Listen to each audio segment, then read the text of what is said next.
Hey, it is July 2nd, 2024. The year is halfway over. What are you doing with your life? I'm Glenn Rubenstein. This is the Wrestling Inc. podcast, and I am not joined by El Flobo Loco tonight. I'm back with George Hermoza. Oh, hey George, everyone. put down the book. We're on the air. Show some Oh, wow. professionalism. No. Sorry, yes, hi. Thank you for having me. I am George, and my air conditioner is not working, and so it is very hot here in Los Angeles. But I can only imagine it's probably even hotter in Vegas. Yes, and people don't know this. George Hermoza is literally the poster child for literacy. This is true. They don't pay me much, but yes, this is all true. Yeah. By the way, this book is very fascinating. Anybody ever read it, or did you I've just heard it's watch good. or did you guys just watch the movie version of the book, Um. the highly acclaimed movie, apparently? Well, tonight, speaking of the acclaimed, they're on Wednesdays and Fridays. Tonight we're gonna talk about NXT, the go-home show for Heatwave.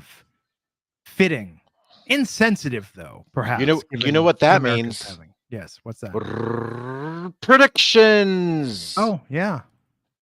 Cool. That was my drum. That was my attempt at a drum roll.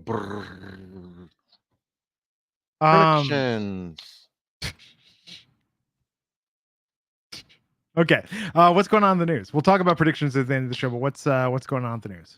So there has been a WWE tag team announced for Josh Barnett's Bloodsport 11 out in Brooklyn, New York. And that tag team is none other than former NXT tag team champions, the Creed brothers. We saw a little bit more WWE featured on indie shows this past WrestleMania weekend. We saw Shayna Baszler, and even though she is announced for the next Bloodsport, now we have a new faces going on to the Bloodsport universe, I guess you could say. And that's Julius and Brutus Creed. These two guys, no stranger to the amateur wrestling mats, and now they're going into the I guess you can say the indie version of NXT Underground, I guess you can say. But that should be fun. Bloodsport. I don't know if anybody's out there has been to a Bloodsport. I was there at the one last year for the WrestleMania 39 weekend. I was there, and yeah, it's a very, very fun match, a very, very fun show. There was they just had one in Japan about like a week ago.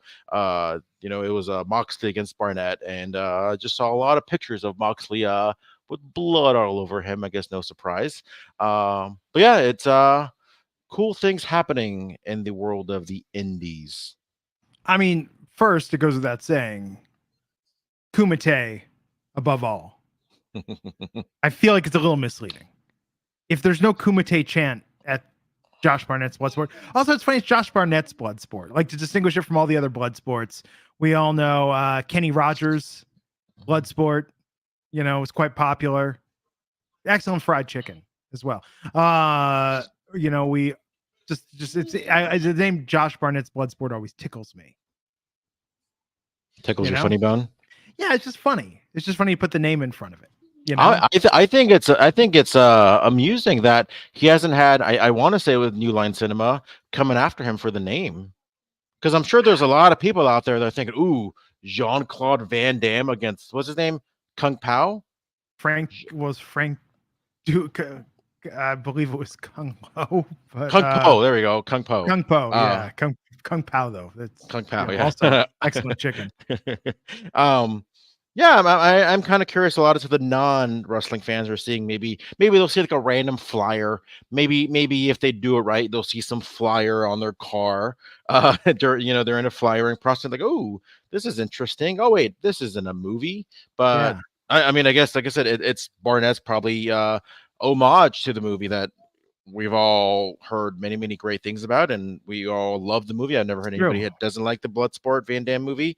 Yeah, I mean, either way, this is all pretty cool. We are in a very see, everybody likes to call eras. We had the Attitude Era. A lot of people called it the Renaissance Era. I just like to call it the cool era because we're seeing a lot of cool things going on in wrestling, especially in 2024. No, and I think, all kidding aside, it's good that Josh Barnett's certainly making a name for himself with Josh Barnett's Bloodsport. And it's a good differentiator from, the Bubba Gump Bloodsport.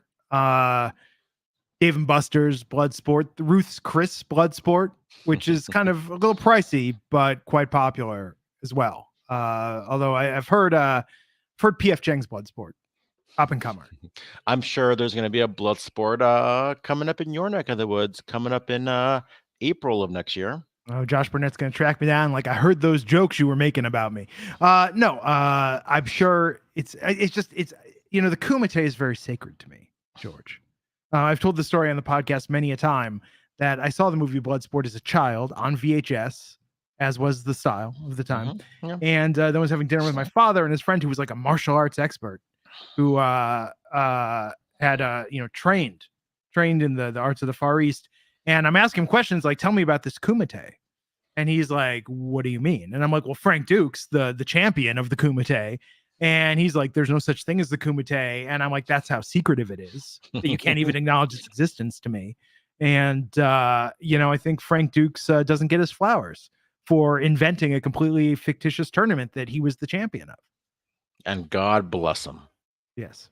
God bless him. Yes. Cool, though, that I like the WWE is being so friendly and playing nice with the others. Yeah, I mean, I think about this all the time. Like, there's really nothing for them to lose. Like it and I'm not, and I know there's a lot of people out there that are just going to be like, oh, they're just doing it just so they can feel like they're the saving grace of pro wrestling. They want to feel it. They want to feel like, you know, doing like a little charity work and whatnot. But you know what I mean? Like, oh yeah, we're phrase it that way. I don't know. I'm saying like there's just, that's the chatter that I'm hearing a lot of online. Like, oh, like, you know, they're just using TNA. Like, I don't know. It just, I think that's glass half empty.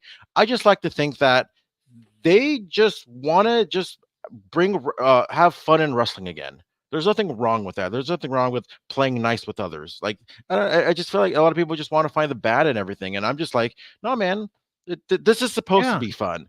All the things that we were, when we were kids, we were like, oh, wouldn't it be cool if just some random wrestler showed up at the Indies? Like, we saw it remember in 2011, when Punk won the WWE championship and he walked out, you know, he was gone for the whole 8 days, and he showed up at like a random indie show, like a couple days before he showed up on Raw. And that was just, this isn't new. This isn't new to the WWE. They've been doing this for years. We saw them back in the day doing it with like a Smoky Mountain or USWA and ECW. This is just the 2024 way of doing things. Yes. In fact, tomorrow on the Heatwave media call, you know, I coin phrases and names on this podcast quite often, George. Tonight, I see Frazier and Axiom tweeting with Fraxium references, and I'm like, I say things enough, and then they catch on. So tomorrow, I would like everyone on the media call to ask HBK, Forbidden Door, nay, the Friendly Door. WWE's Friendly Door.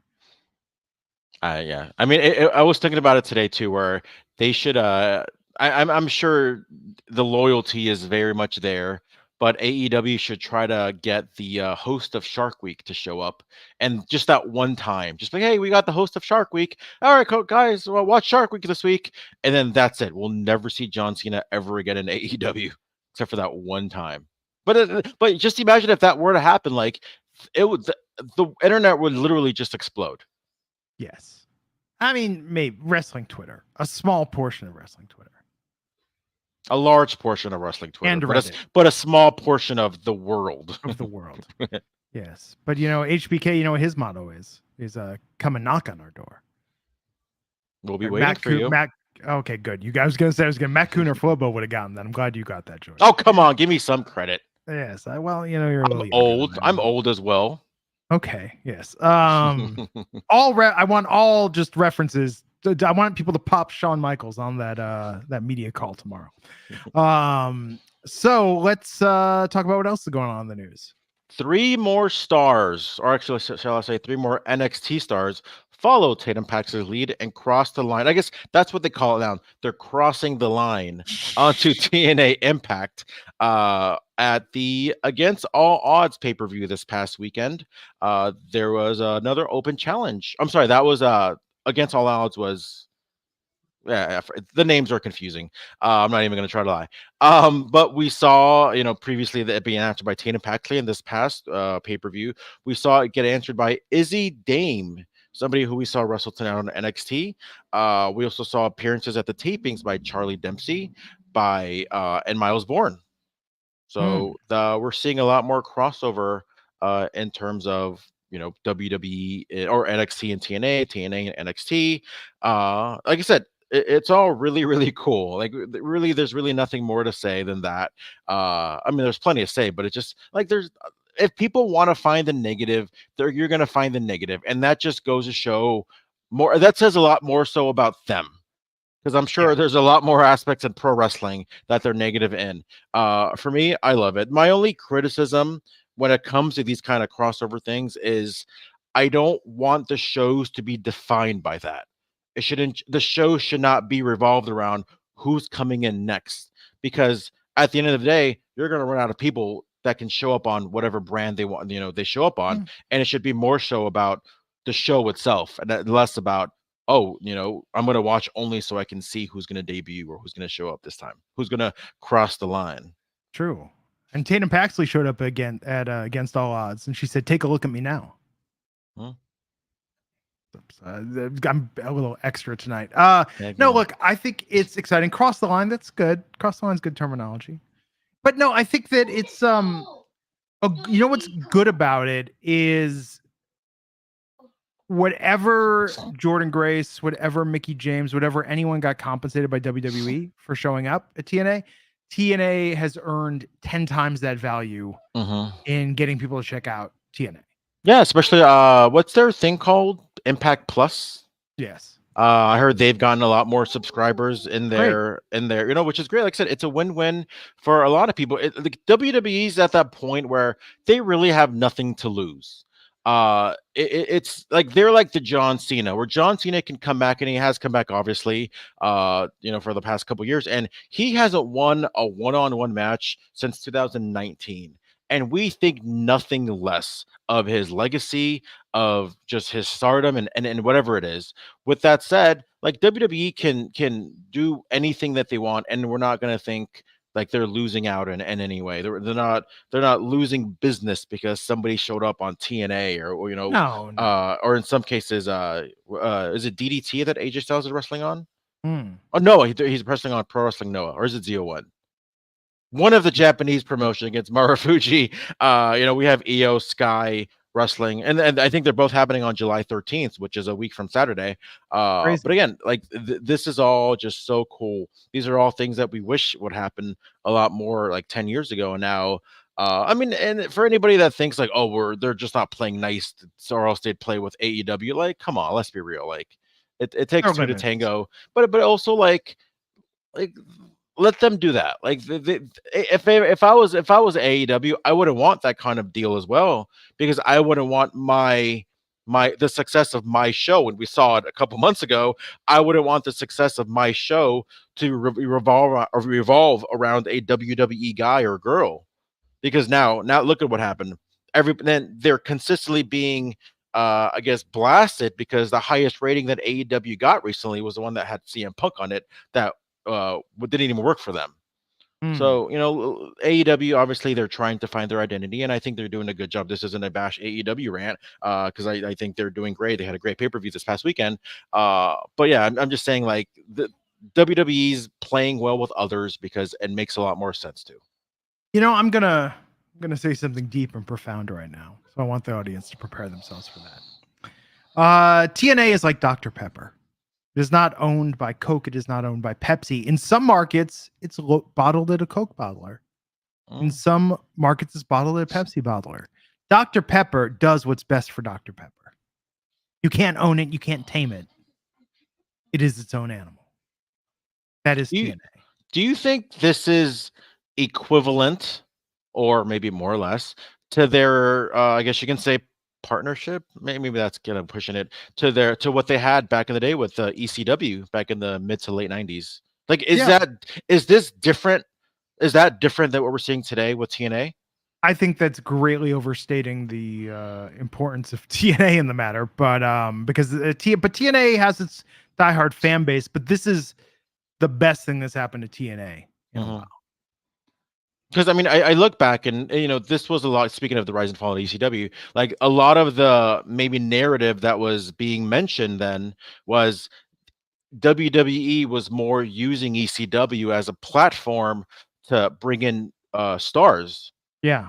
Because there was so much talent in ECW, and there was some things that went on with moles and WCW and whatnot. But we saw most of that ECW talent end up going to WWF, whether it's a Dudley's, Taz, Van Dam, Dreamer, Rhino, just incredible. We saw so much of, and granted, WCW was gone by that time, to the point where now we're seeing, and I can almost guarantee there's probably no doubt that when their contract expired, when their contracts expire, Hendry and Jordan Grace are not going to AEW. I mean, we'll see. I mean, look, it's an interesting narrative, and if we've learned anything in the last 4 years, controlling your narrative is more important than anything else. Wonder is that even still a thing? They should get acquired. Was it banked? Like, was Strowman like their main person? And once he came back to WWE, it was like, well, I guess there goes that. I think people really wanted the opportunity to pay $200 to yell at Austin Aries. Oh, wasn't there like a thing with the AOP that they were trying to put on some indie show somewhere overseas, and then there was some kind of like money issues, and everybody didn't like them, and now they're back in WWE? I just think that's okay. Anyways, that's. Yeah, I'm sure it's been a weird couple of years, George. It's been a weird couple of years. We can do a search on Wrestling Inc., and I'm sure we can hear all about it or read all about it. Well, what is going on with Moose? So Moose, he was discussing opportunities in the NXT crossover.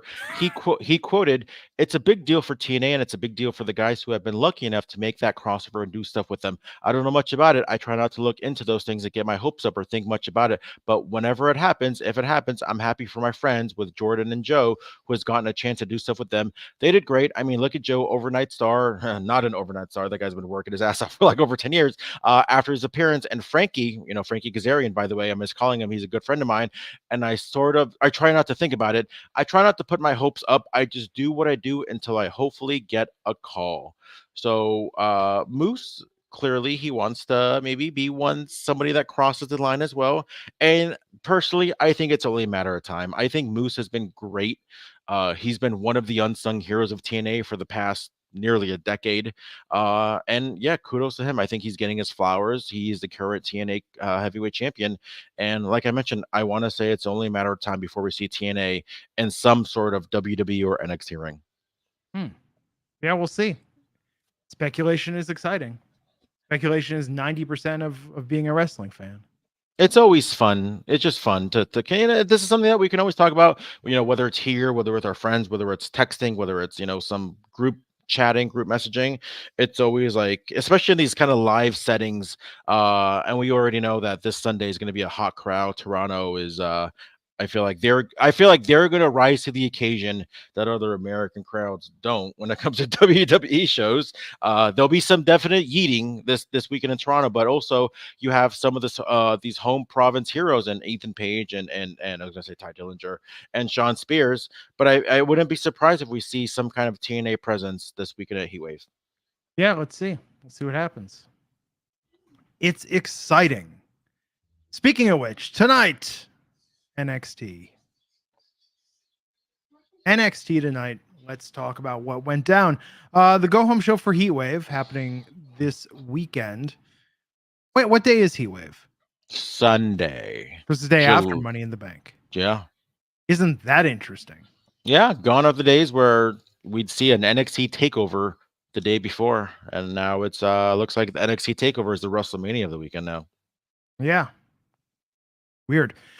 We open tonight with Jada Parker versus Michin in what I think is one of the best street fights I've ever seen.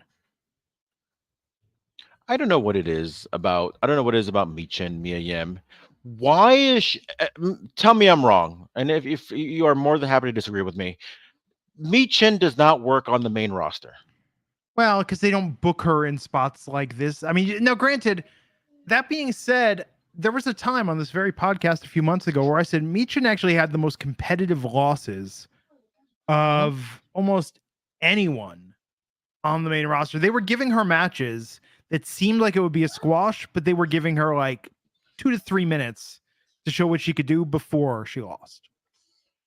She looked very strong in defeat. I thought on the main roster. So you're saying if she was booked on the main roster the way she's being booked now, because I think she's been booked amazingly, even dating back to the ladder match, which I thought she was great in. She was great in that. She's great in that She's match. everything but the wins. Everything but the wins. That's the new Ben and Jerry's flavor. Everything but the wins. You think? I mean, it's better than everything but the runs. And Michin sitting on it, just shrugging, like, what are you gonna do? I don't know. Like I hear her on the main roster, and I'm happy for her. I've seen her kill it on the Indies. I've seen her kill her in TNA as Jade. Phenomenal. She's great. I don't know. Does she kind of fall into that Zoe Stark or Karrion Kross syndrome where there's just something about it that maybe isn't connecting as much as we thought it would? There is something very interesting in WWE, and this happens in NXT. It's like they see you as someone who is there to win matches or someone who is there to help get the reps in and make the people that win matches look good. And it's very, very pronounced when you notice it happen, and then you notice like Natalya, they will give, and if I'm Natalya, this is my main reason maybe for not sticking around, is that they give Natalya a win every so often, but then Natalya is immediately back into that role.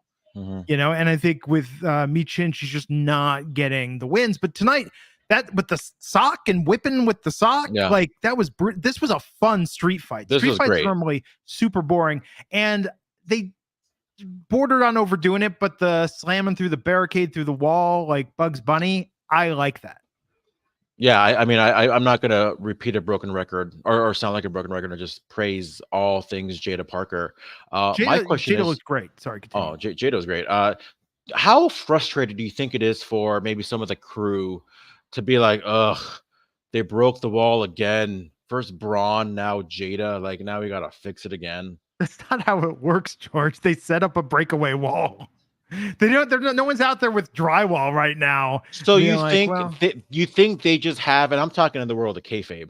You think they just have a bunch of just random walls? All right, they broke one. Bring on the other one.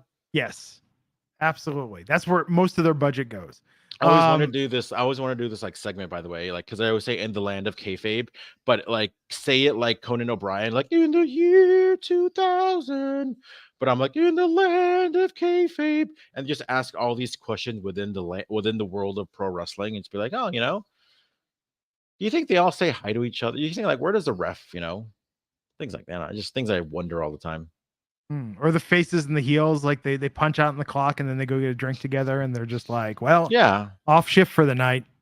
Yeah. See you tomorrow at the salt mines. It's like when you say like, oh, last week you blah blah blah. Like I'm sure they all have each other's texts, because I know that there's like a not like a text thread, but kind of like how we do like on Slack. There's something like that for the wrestlers. Peeling back the curtain. Or they kind of communicate, or they have a way to communicate. Do you think they're like, oh, last week, blah, blah, blah. But do you think during the week they just kind of text them like, hey, man, I'm coming for you on Monday. Don't think I forgot about you. Like, should we see these? I guess they do it on Twitter, but it's more personal. I feel like it's more personal when you text somebody, when you talk smack about somebody through text, as opposed to talking it on Twitter. True.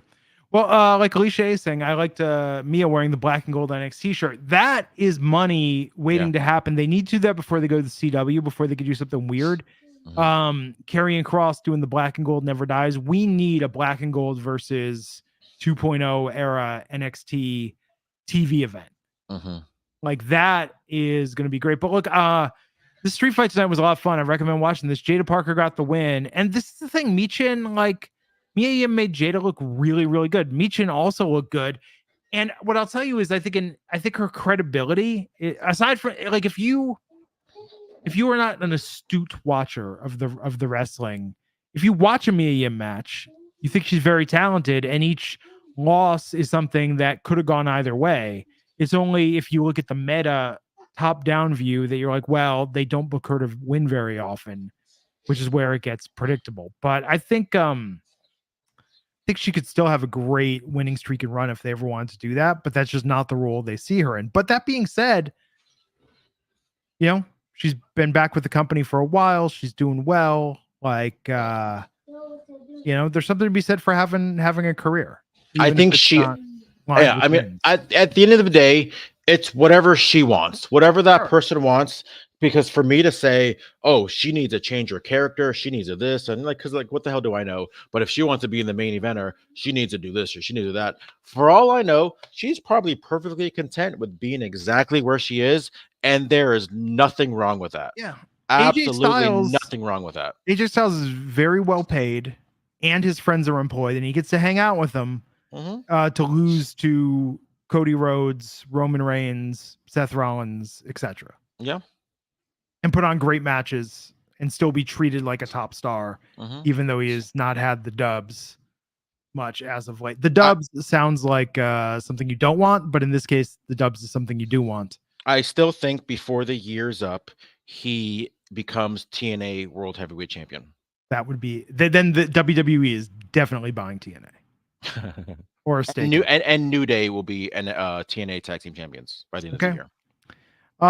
New Catch Republic took on Hank Walker and Tank Ledger, America's Sweethearts. I don't know. New Catch Republic won this match. Everything that we said about Mia Yim is like the complete opposite of New Catch Republic because they're still a lot younger than a lot of people in NXT. Tyler Bates, like 26 or 27? He's been in NXT more than half his life. I had to remind myself that, oh yeah, they're on the main roster. They were just in that ladder match at WrestleMania. But yeah, it's just a great way to kind of keep them relevant. They're not great way to keep them relevant. Are they on Raw? I think they're on Raw, right? I'm not aware. I'm almost certain they're on Monday Night Raw. And yeah, like I said, it just the tag division is still kind of developing a lot more. We just saw new tag team champions on Raw last Monday, not this past Monday, but the Monday before. And I feel like the NXT tag team division has suffered a little bit. And I do feel like tonight it was a step in the right direction for that tag division in NXT. We had a backstage segment with Carmen Petrovich and Ariana Grace.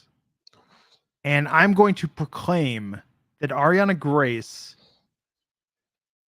might be the best comedic performer currently working in all of professional wrestling. Definitely top 3. Top 3, definitely. But she might be the best. When she said tonight to Carmen Petrovich, no offense, but I'm more Canadian than you are. She is great. And I think she is ready for whatever WWE or the world, whatever opportunities are available. I thought she was Italian. So good. You could still, was she from Canada? But her dad's from Italy. Is he? In the land of kayfabe. Yes, 1000%. Yeah, I love anytime Ariana Grace is on screen. She, again, the comparison is gonna be. I'm not comparing her to Chelsea. She's funnier than Chelsea Green. But I'm saying in terms of maximizing every single ounce of seconds that there is when she's on TV. Like there is nobody better than those two in terms of making sure that there is no wasted space, no wasted moment whenever they're on screen. Let me just make this clear. And I love Chelsea Green. Chelsea does what you would expect Chelsea to do, which is good. Her character though is very defined, and her reaction. Her no offense, I'm more Canadian than you are. What a beautiful twist of a concept. Not what was being expected.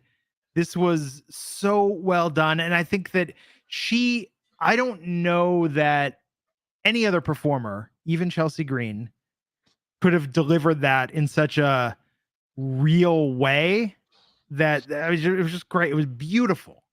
Just, I think she has taken to this business. She can wrestle, but her performance and what she brings to my television every week, like she is just so entertaining to watch. And they use her in very unexpected ways sometimes. And especially like when you said like she can wrestle, and it's great because she doesn't even need to because her No, character's that defined where she can just go out there and get anything over, whether it's the facial expressions, the body language, whatever it is, and she'll still get over just as much as somebody that can do the flippies and the technical wrestlings and all that jazz. the flippies. The flippies. Yes. Yeah. So then we had Izzy Dame versus Brinley Reese. This was interesting in that, I mean, the match was good. Izzy Dame won. She did get that soft relaunch a few weeks ago, playing up her volleyball background. And I didn't hear tonight NAPD, non-athletic persons, or what was it? Was it NA? Can't remember what the acronym. NIL? No, remember she in her video package, she said like non-athletic something. Oh, I must have missed that. Yeah, it's bugging me. I can't remember. Someone in the chat's gonna remember. So this is part of the Izzy Dame relaunch. But what's interesting about this is, George, it's kind of Brinley Reese losing tonight and being so frustrated and saying, maybe needs to stop the team with Inoue and Blade. I think a change for Brinley is good because we can't have Carly Bright, Brinley Reese, Izzy Dame, and to an extent Thea Hale. We can't have all the I'm super athletic, which is the problem with the NIL signees, that they all kind of get the same gimmick. Non-athletic, regular person. Thank you, Baby Ice. A NARP. Yes, a NARP. That's right. We can't have the ARPs and the NARPs. So it's hey, you take the good, you take the bad, and you take them both, and there you have. I know, but I think that something needs to change. We can't have an NIL person being like, I'm an amazing athlete. It's like, yeah, we get it. It's not why we watch wrestling. What's your cultural background? That's one of my biggest criticisms on the Wednesday show, because everybody's like, oh, this person wrestles so well, this person this, like, everybody wrestles really good. Show me something different. I wish I could hold out a mic to the chat, and George, I could say, if it's the year 2024 and your gimmick is that you're an excellent professional wrestler, what does that mean, chat? It means you have no gimmick. That was great. Yeah, I mean, it's no secret just how much I wasn't really a fan of the Brinley Reese gimmick. Too much like Thea Hale, too much, You're not Bryn active? Too much peppy.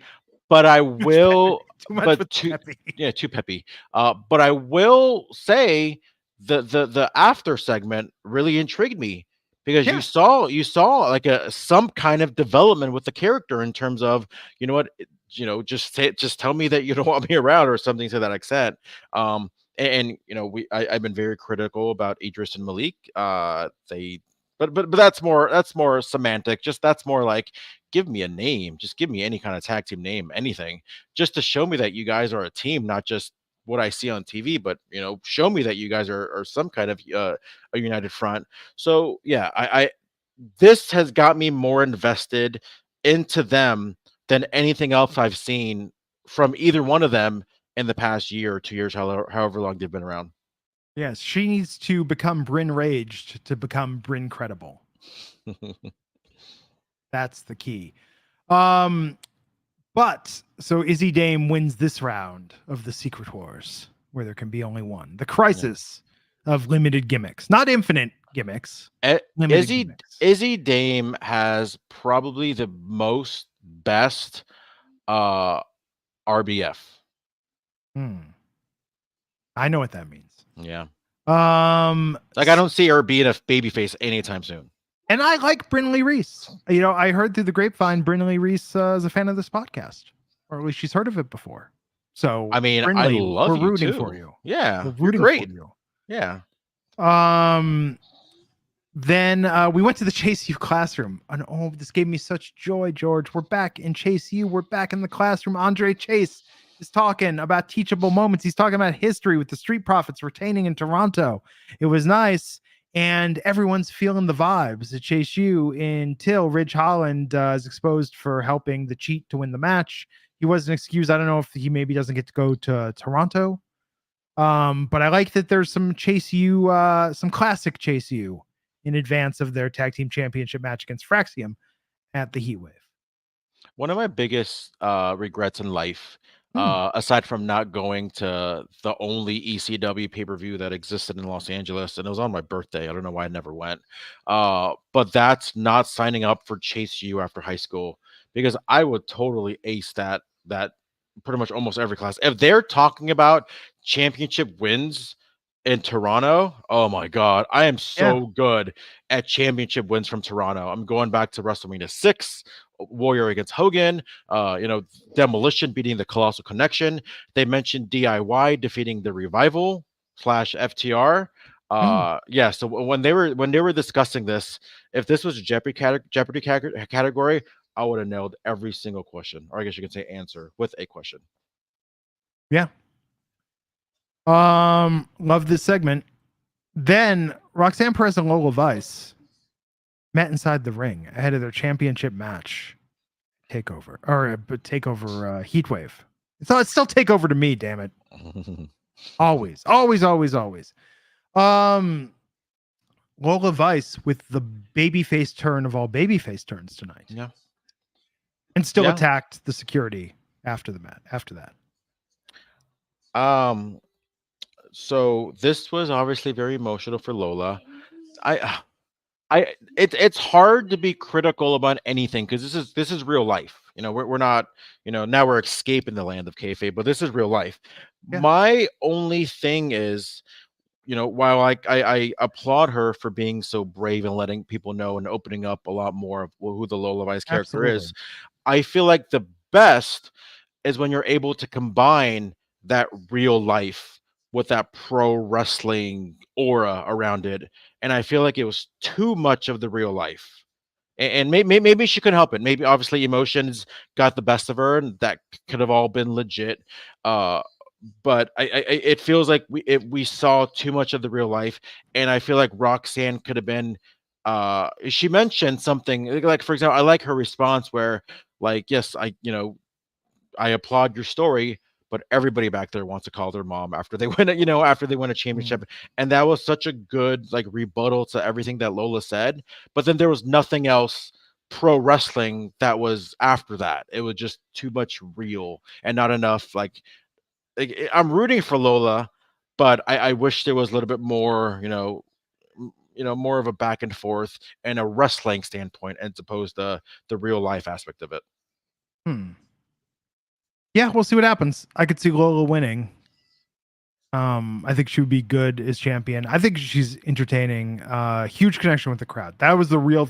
Her connection with the crowd at Battleground really, really stuck out to me. Like up there with Wesley and others who just the crowd really likes. I'm just happy that we got to hear a theme song because that is a banger. Yeah, no, it's good. So that match will happen. But yeah, she hit one of the guards. Oro Mensa took on Miles Bourne from the No Quarter Catch crew. Oro got the win. I don't know what it is. I'm not feeling the No Quarter Catch crew. Not a big fan of the NQCC? I don't know what it is. I'm just not feeling it. Like I said, I mentioned before, I don't know if it's the Jeff Daniels haircut from Dumb and Dumber on Charlie Dempsey. I don't know if it's like, is this what they thought they wanted Gabe Stevenson to be in terms of Damon Kemp? I don't know. There's something that just not like, if this was on the main roster, this would be like totally fast forward television. But again, this is what NXT is for. NXT is a little bit more experimental, and I'll always give them a pass. But just for now, I'm not really feeling this thing. Okay.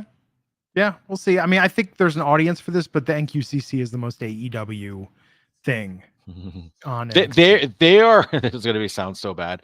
Oh, They please. are what to NXT. What's the group on AEW that has like Arya Davari, Oh, I know the you're talking. premier athletes, whatever they are? Yeah. That's them. Where Okay. it's like we see them and they're just kind of there to fill body. Obviously, there's one guy that they have more hopes than anyone else, considering who's his dad is. And God bless him, he's getting a lot of cool reps too in terms of going to All Japan and being in TNA, and he's the one, he's able to go to a lot of different places, and that's amazing. I just hope that at some point, and that's gonna sound so mean, it translates to being like actually entertaining Okay. in NXT. Okay. At least you're talking about Charlie Dempsey trying to be Tony D. They should have gone further with that. He should have full on single white female Tony D'Angelo. That would have been a storyline. But okay. Moving on. Let's talk about what happened next on the show after Oro Mensah got that win. We had Gallus backstage brawling with Tyreek Igwe and Tyson DuPont. Back from the break, we did have that Brinley Reese, Niger Snofe, and Malik Blade moment where it seems like their friendship might be at a crossroads. But then we had Wendy Chu, who dark Wendy Chu, dreams of the Firefly Funhouse at night.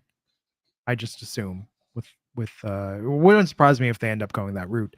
But Wendy Chu took on and beat Carly Bright pretty handily. Yeah, this was just mostly about getting the Wendy Chu character over.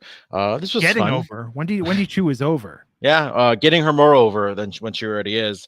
I was expecting a little bit, maybe of a Kelly appearance, considering her tweet. Oh yeah. So maybe that's some point we'll see in the future. Yeah, like I said, it served its purpose. I really have no complaints about this. I'm not trying to sit there and pretend like it should have been a Matt classic. Yeah, it was what it needed to be, and that is the more evolution of the character of Wendy Chu, and I dig it. I love it. People really are responding to her, and I get it. She's always been a lot of fun. Although, I mean, I would have liked to have seen more of maybe why she's a little bit more on the dark side, but I feel like that'd be stepping on whatever they're doing with Bo Dallas and that story on Mondays, because that just is all types of phenomenal. So, maybe it is trying to find that balance of not trying to be like one, but different strokes for different folks.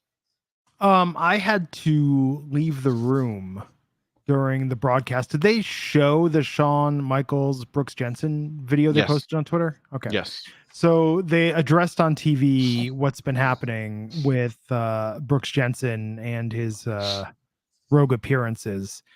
Do you think this is, this was the first real addressing of it. Do you think this is working out, this storyline?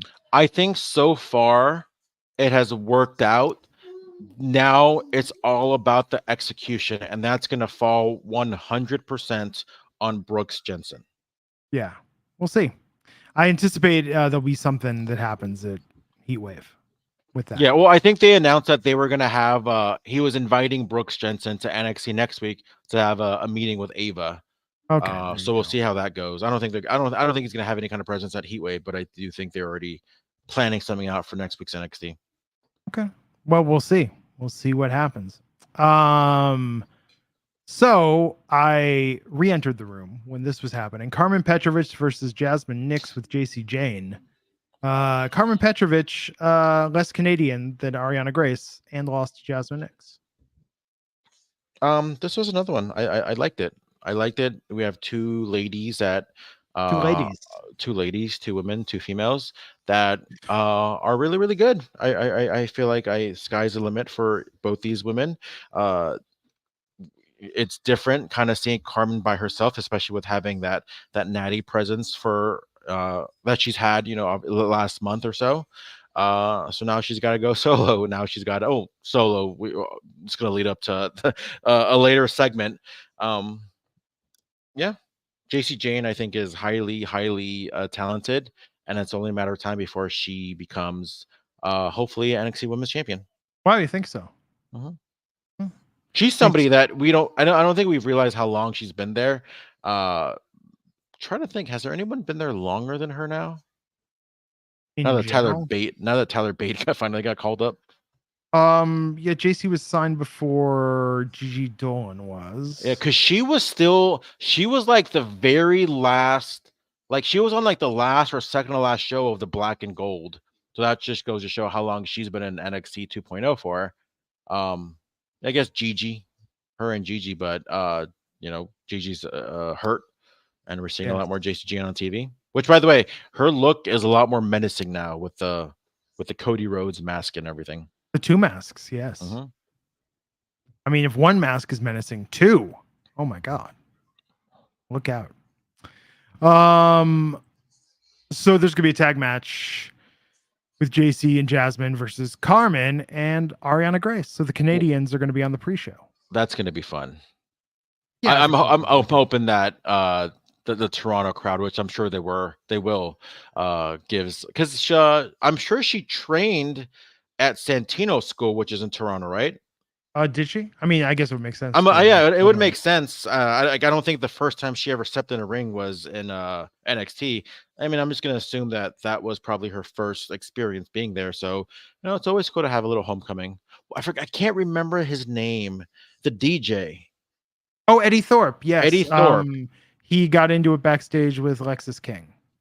There needs to be some kind of quality control, because when he was doing his little DJ thing, there were a lot of people on the dance floor not moving at all. Wow. I'm like, you gotta shoot people actually having fun there, guys. Dissing Eddie Thorpe's DJ skills. George Hermoza, the heel. I'm gonna make a little phone call to somebody I know that works there and be like, hey man, what the hell? I like Eddie Thorpe. Yeah, I like that they brought the DJ gimmick back. NXT has a bit of a habit of sometimes giving somebody like 3 different gimmicks to launch with, and then they lose all but one. So I like that we kind of got a call back to this. Didn't what's his face have a DJ gimmick? DJ Zima Ion? You Walking Wild? I don't recall. I think he had a DJ gimmick in TNA. Then after that, we had the main event segment in the overrun. Trick Williams, Ethan Page, Shawn Spears, and Javon Evans facing off ahead of their 4-way match for the NXT Championship at Heatwave. What did you think of this? And Javon Evans throwing some shade at Mr. Shawn Spears. I don't know if I've been. This is going to go off tangent, and I'm sure I'm hoping that you'll join me, will you? Maybe I've been listening to too much Kendrick recently, where I was thinking about it, and I'm just like, wrestling has the unique capability to for us to witness like a weekly diss track. And I feel done right, yes. Yeah, and I feel like this is what it needed to be. Because after that, I started listening to No Vaseline and a couple other diss tracks. I don't think they're going to go that hard. Well, yeah, they're not going to go hard. References on but NXT, the mindset, I just feel like we need to see more, and especially with Trick. Oh man, maybe I'm in the minority. I feel like he's lost a little pizzazz since becoming a champion. I don't think he's been elevated as much as he should have been since beating Ilya Dragunov. I feel like we've seen him kind of maybe like flatline a little bit. I need to see Trick do things that we've never seen him do before, and I feel like we haven't seen that since him being champion, and especially with the promo that he had with Ethan Page right before Battleground. I think he completely struck out, and I feel like this was another one where he had the opportunity to really diss some people, I guess you can say, and I don't think he did that. I think it was mostly Ethan Page and Shawn Spears that really held themselves together, held the segment together on the mic. I thought it was interesting when Javon did the mic crowd moment and they all said bouncy. I was like, ooh, that was a little risky. So it seemed like it took people a second to realize that's what they were supposed to say. Yeah. This was good. This was, it's that 4-way match. I mean, I think Trick's retaining. This is one of those weird phases, kind of like post Stand and Deliver, or not Stand and Deliver, post Takeover Dallas in 2016, where it's like, okay, we're just kind of waiting. And then that year they were waiting for the draft. Finn Balor had his swan song. Bailey finished up her work over that time period. This American Alpha. Yeah, this Nia just Jax. feels a lot like they're just waiting to get to the CW, man. But even I was thinking about that too, but I wouldn't even say CW. I'd say more so. Wait, are they doing? I don't think they're doing a PLE for SummerSlam weekend, right? I don't know. It's not 2 nights this year though. It's not 2 nights. Well, you know what's funny? It's like there were so many people that complained, like, "Oh, I can't believe WrestleMania is 2 nights. Oh, I can't believe that SummerSlam is going to be 2 nights in a couple years." When you really think about it, for the last like 10 years, it's been 2 nights. They just called it NXT Takeover in WrestleMania, or they called it NXT Takeover in SummerSlam because we saw 2 nights of like top tier shows. So I don't know why everybody's getting up in a. And let me tell you something I picked up on tonight, because I have a version of ESP. It's not a Sixth Sense. It's something that I notice things, George, in my mind, and I make connections. And commentary said "bad blood" like 3 times tonight, maybe more. 3 that I heard. Do you think they're bringing in Taylor Swift? No, I think there was talk of WWE trademarking to bring back the Bad Blood PLE. I think it's going to be an NXT PLE. Oh, man, you had me hope that we were going to see a nice Swiftie appearance. She's got so many songs, anything could be a Taylor Swift reference. But not as big as Bad Blood. Next thing you know, they're going to leave a blank space for our future. Is that her biggest song? I would argue that's her biggest song. I don't know. That's like a rabbit hole in terms of like, I would say maybe like Love Story. Early, sure. Yeah. But everyone knows Blank Space. Me personally, that's maybe like one of my top 5 blank. Yeah. I think Blank Shake Space It Off. Shake It Off. I don't even like that song. I'm not a big Shake It Off fan. Bad Blood is the only song I like. Is it one with or without Kendrick Lamar? I mean, 1989. I think 1989 is a phenomenal album. I think Speak Now is a very underrated and just amazing album. That should have won Grammy of the Year. How'd you feel? Never mind. I'm not gonna get into this. So anyhow, that was NXT tonight. Good show. Heatwave coming up this Sunday. Money in the Bank coming up Saturday. What's Wrestling Inc. doing to commemorate these events with the post-show podcast? There will be a post-show for both Money in the Bank and NXT Heatwave. And guess who's going to be on it? Kendrick Lamar? Oh, that'd be cool. I'll make a phone call. I know Jimmy Corderas is going to be at Money in the Bank on Saturday. I don't know if he's going to be at NXT Heatwave. That'd be cool. I'd love for him to call in and be like, "Hey, give us your live thoughts." The way that I thought you should have called in after the NXT Battleground. I had to go. I was so annoying. I was like walking around and I was like, "Okay, is there any talent? Is there anyone I can interview? Is there anything going on?" Like, and so I talked to someone on I talked to a couple of people on the production crew. Like, it was good. It was good. Did you? I forgot if I asked this before. How far was the Apex to like the Strip? Like 10 to 15 minutes. It's right near IKEA. And where's IKEA? Because I don't know. I don't to the west of the Strip. Like, it's closer to the 215, or is off the 215, not off the 95. So yeah, it was a ways from the Strip. Okay. Yeah. So we're gonna give our predictions for Heatwave. Do you have the card open?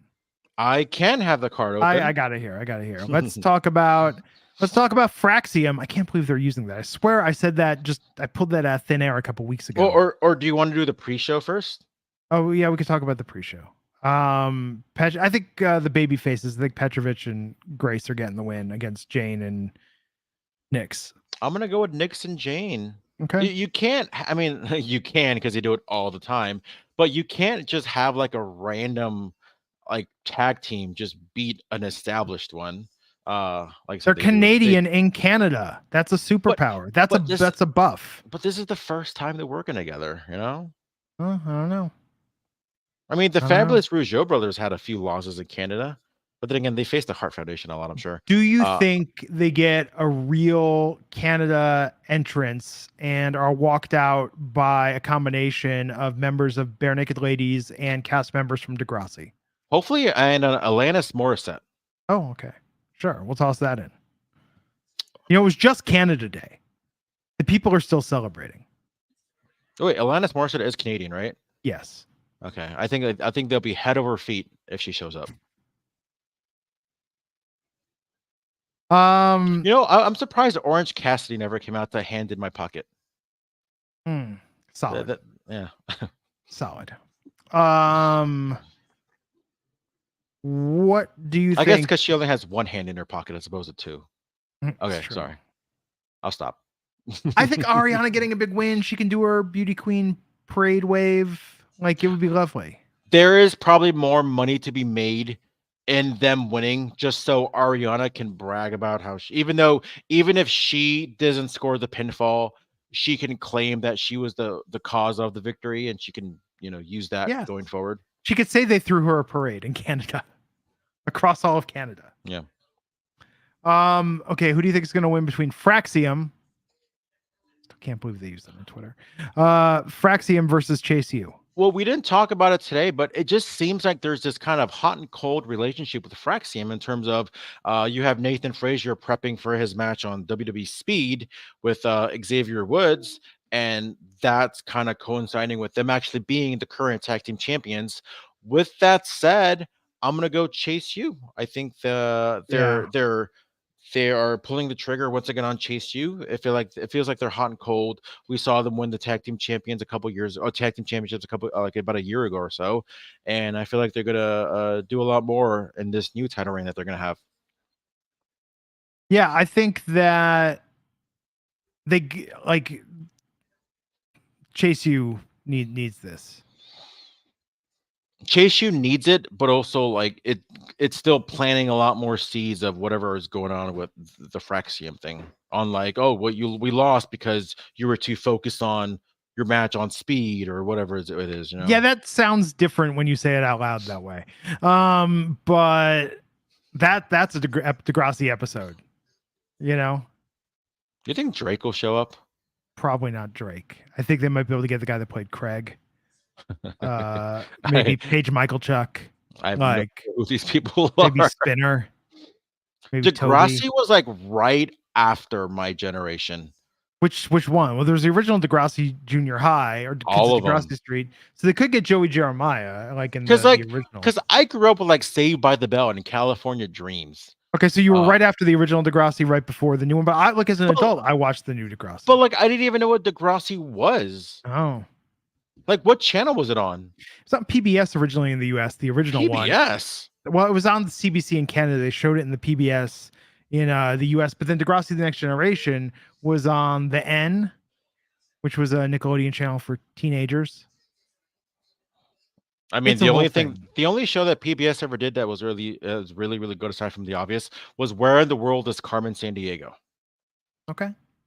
Not Reading Rainbow? I mean, aside from The Obvious, I said Sesame Street, Rogers, Rainbow, 3-2-1 Contact. I always wanted to be on Where in the World is Carmen. Okay. I would have killed on that show.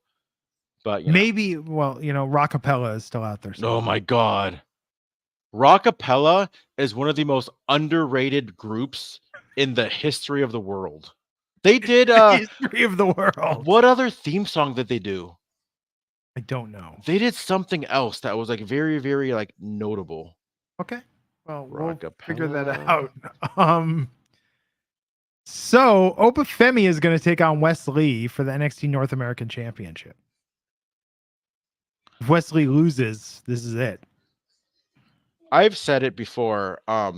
Wes Lee is way too good for the North American Championship, and I'm trying to find a balance of make the title mean something, but like because he's in that weird spot where it's like he's trying to make something, make the title mean something, but also like, dude, like you're good enough to go after the main championship.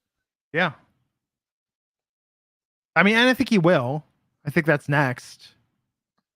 But with that said, I do think Obafemi is winning. Winning. Obafemi is looking great week in and week out. Let's talk about that Women's North American Championship match. Kalani Jordan versus Sol Ruka. Sol Ruka's winning this, right? By the way, I want to give props to myself. Oh. Because I called that this was going to be the next main matchup for Kalani Jordan, and so Rook was going to be the first big challenger, especially on a PLE. So this is the match that I want to see the most this weekend. This is going to be one of the most athletic, one of the most innovative. We're going to see so many cool things. We saw those 2 vignettes from both Kalani and Soruka. So we'll probably see a match maybe closer to what we saw years ago with Ricochet and Will Ospreay. But with that said, I see Kalani Jordan retaining the women's. You know what? I have a small rant. If we're talking about Kalani Jordan, I don't think we're talking about this match.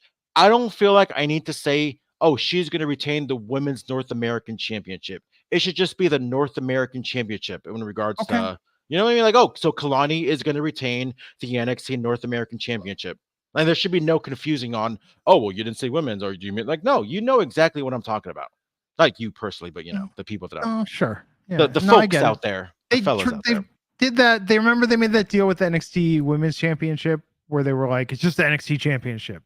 It's like they kind of went back on that. Yeah. I agree, but some people need that. Some people need that. Yeah, I mean, if I'm saying like, hey, I like the North American match, the North American Championship match the most. Yeah, maybe I should say men or women. But if I'm talking about Kalani and I'm talking about this specific segment, I don't feel the need to say the women's North American Championship. What we already know, we're talking about Soruka or Kalani Jordan. Yes, like I said, I called somebody on the telephone. What are you saying? Telephone. We know there's a telephone. Yeah. Soul's winning this. She will be North American champion. See, I disagree. There. Well, okay. Kalani's great though, but I think this is going to be a good match. Let's talk about Roxanne Perez versus Lola Vice for the NXT Championship. What I did there? As you should. This to me is the biggest toss-up. Because I feel like Roxanne is hitting her stride as a heel champion. There is some tone issues in regards to how her presentation as a heel is. I saw glimpses of it tonight before I went back to hearing the kind of like the babyface Roxanne. I feel like there's still something there for her to grow. It's hard to root against Lola now, though. I know. It's really, really hard. Pictures of her mom and her as a baby, and it's like, oh man, like. And I'm sorry, like being there in person and seeing how Lola was after that NXT Underground match, thanking fans that were wearing her merch, like off camera. Like, I'm just like, Lola Vice is a babyface, folks. She could shake it and she can throw down. She's a babyface. She will always find a reason to dance. And I love that. Loved when she did that in Bellator. What a breath of fresh air. Yeah. I like that she reminded everybody, like, hey, man, when you were still watching Total Divas, I was literally fighting in Madison Square Garden. Yeah, that was back in 2019. So yeah, Roxanne was like 15 or 16. I'm gonna go with Roxanne. I think Roxanne's gonna retain. I don't know when Julia's coming in. Although I'm calling it right now, within 1 year, Stephanie Vaquer is gonna be in NXT. Okay. NXT Men's Championship match. See what I did there? It's a fatal 4-way. Trick Williams versus Javon Evans versus Ethan Page versus Sean Spears. Okay, Trick Williams is winning this. Like, I'm more certain of this than anything else on the card. I'm trying to. I mean, if there's one person that's not winning, it's Javon Evans. I mean, the guy's 19. Well, okay, maybe I'm going to work myself into a shoot here. Maybe I'm overthinking this. What if Sean wins and then Trick chases going back to the CW debut? Like, I'm trying to find reasons for Ethan Page or Sean Spears to win. Oh, man, like Sean's a better champ than Ethan is, and I like Ethan. Yeah, I would have Sean over Ethan. Sean and Ethan, by the way, not great champion wrestling names. Well, I mean, Sean. I mean, Sean's. Yeah, it's had some, but it's also like, why don't we have an Elliot? Sean more than Ethan. Yeah, Ethan. Has there been an Elliot? Has there ever And been an Elliot. Elliot in wrestling? Yeah, What about? Ethan's a tough one. Ethan's a tough one. Yeah. I'd say Sean more than Ethan has a chance of winning, but yeah, I think I'm gonna go with Trick as well. I don't see him losing. I kind of like it though. Sean pins Ethan. That's a twist. No one saw that coming. I wouldn't be surprised if Trick wins and then Ethan and Sean become some kind of champion. Or I'm sorry, some kind of tag team. Well, yeah. What if Sean wins and then says, "My name is Ty Dillinger," and then throws down the mic and leaves? Yeah, and does that. Ty Dillinger is a badass name. I agree with Nelly Belly. Remember he was Gavin Spears in ECW? Yeah, Gavin also not a strong Yeah. championship name. That's like, well, what's his face? Chris Harris when he came in as Braden Walker. Like, really? I mean, I know that he didn't show up in the greatest shape, but yeah, there's no winning with Braden. I agree. Sorry to anybody out there named Braden. No, it's fine. Like it's good. Glenn Great name. Yeah, Glenn's not a big champ name. Gee, and even like George, it's like George is only good if The animal, George the something. Yeah, it can't just be George something. It needs to be Gorgeous George or George the animal or George the bookkeeper. Yeah, because he keeps books because he reads. He's the bookkeeper. I do read a lot. Although it's funny, like I've actually read more non-wrestling books in the last 2-3 years than wrestling books, so that's a shame. I like to listen to audiobooks or read summaries, executive summaries. For wrestling or non-wrestling? Just in general. Summarize the points for me. I was having a conversation with Jack Farmer, and he was saying, "The way to drop names. Let me pick this up and hand it back to you." Yeah, that's right. And he was saying, can you say you read a book if you listen to the audiobook? See, the Becky Lynch audiobook, which I'm gonna finish this weekend, is wonderful because it's like you're hanging out with Becky Lynch. It's better than reading the book because she injects so much of her personality into it. But it's like that's how I felt when I read the first Jericho book. When I read the first Jericho book, or even like the Justin Roberts book, I'm like, man, these guys are so cool. Yeah. And they're just so funny. Like they're just so funny guys. Yeah, just curious, like people's opinion on like, can you say you read a book when you only listen to the audiobook? Yeah, I feel you. That makes sense. I mean, I say listened more often than not, but I get it. So anyhow, that's what's coming up. Tune in to Wrestling Inc. after Money in the Bank, after Heatwave. Tune into Wrestling Inc. this Wednesday, this Friday, Saturday, Sunday, Monday, Tuesday. Wait, we're gonna be on a lot in the next week. We should do a TNA review show. Let's not go just crazy. for the hell of it this Thursday. I'm gonna miss a couple shows, but then when I come back, George, it's the Glenn Rubenstein Wrestling Inc. 8th anniversary tour. We're celebrating 8 years that I've been hosting this podcast. That's maybe we'll play a clip from my first episode. Ooh, that I want to see. Yeah. Or I can just look it up on YouTube. It's all on YouTube, right? Yeah, it's like July 21st or something, 2016. Yeah, so that'll be exciting. Right around my birthday. Oh, well, there you go. What better present? I think my birthday falls on a Tuesday this year. That's exciting. Make a 5-day weekend out of it. Yeah. I'm old enough. I just announced that it's birthday week. I'm taking the entire week for my birthday. Yeah. Okay, so everybody follow George at G Hermoza. I am at Glenn Rubenstein. I will see you all real soon. Have a great Money in the Bank. Have a great Heatwave. Catch you back here next time on the Wrestling Inc. podcast. Take